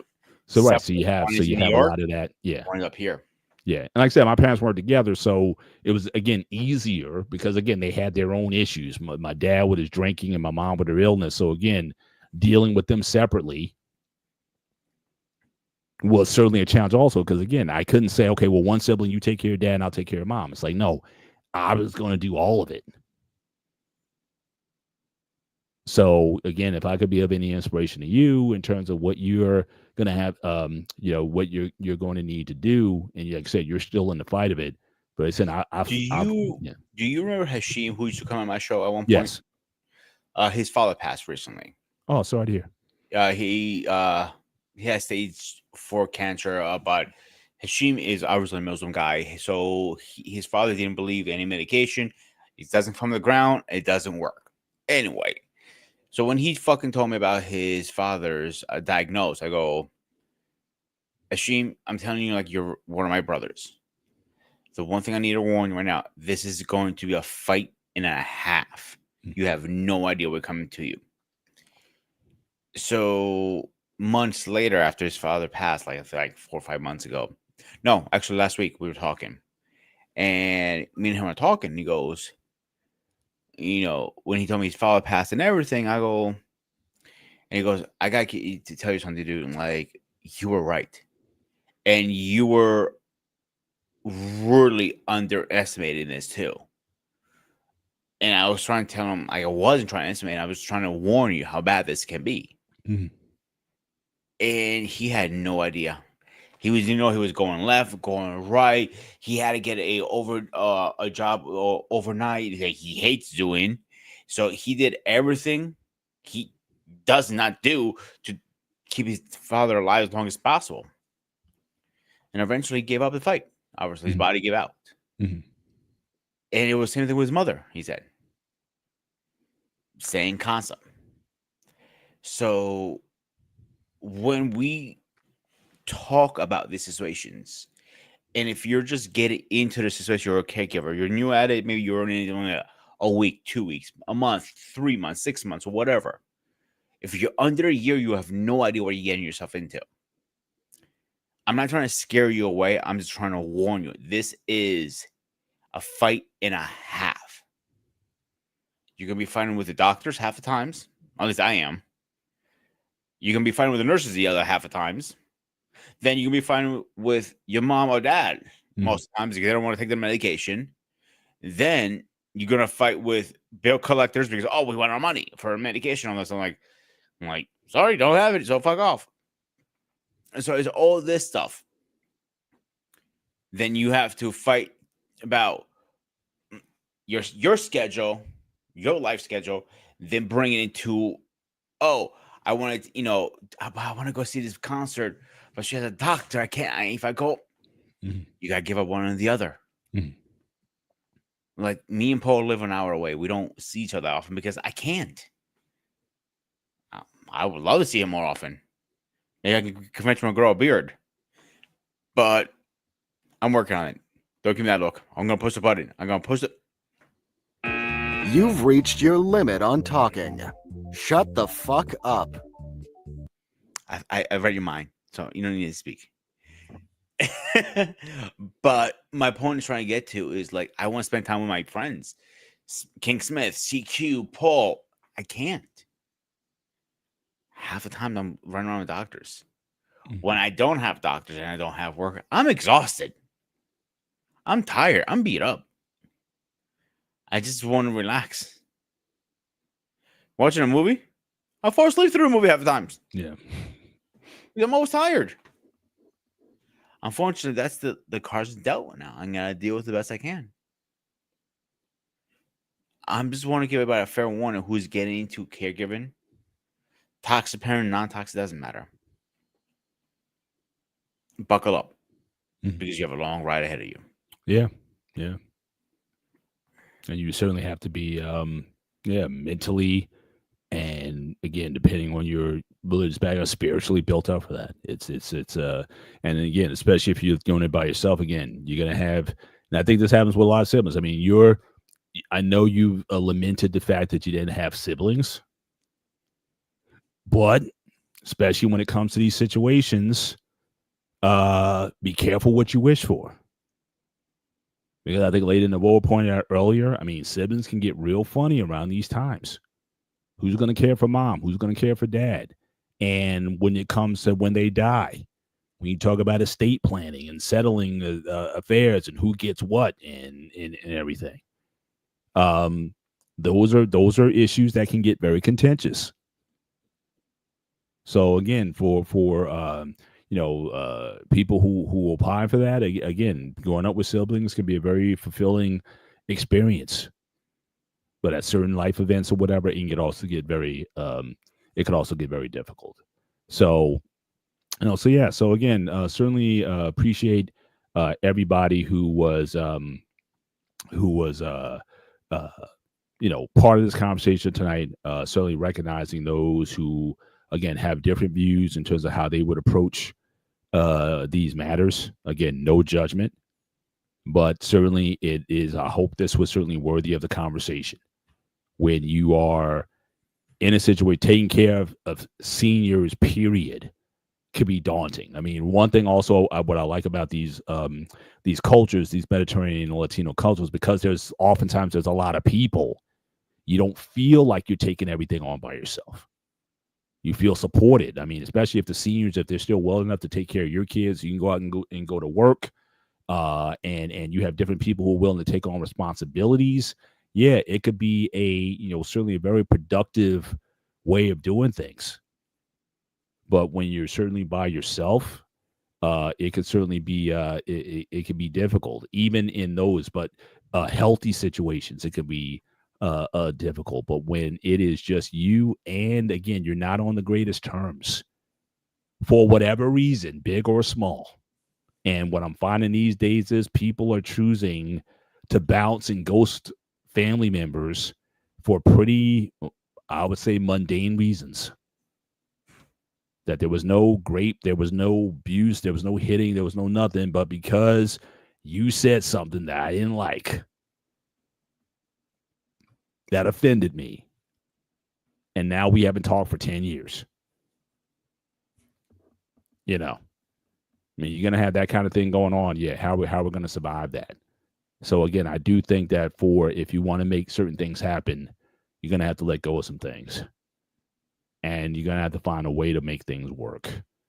So I think that's my last comment. Peter, certainly last thoughts before we close out the show.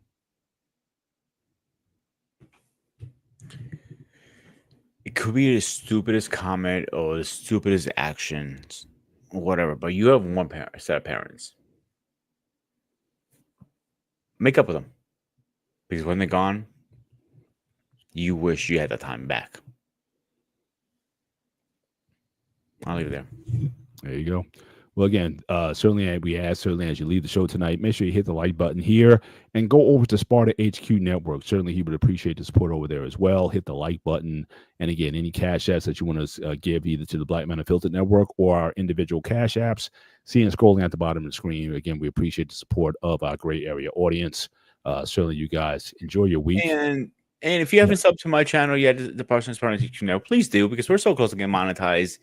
Just sub, please, because we're so close. We just want to get over that hump finally. There you go. So, go ahead. All right. So for myself, Mr. Bennett, and he is... This is Sparta! Host of Sparta, a.k.a. Peter, a.k.a. Padiotis. This has been the great area. You guys take care. Enjoy your week. Take care. God bless. And we'll see you next time. Good night.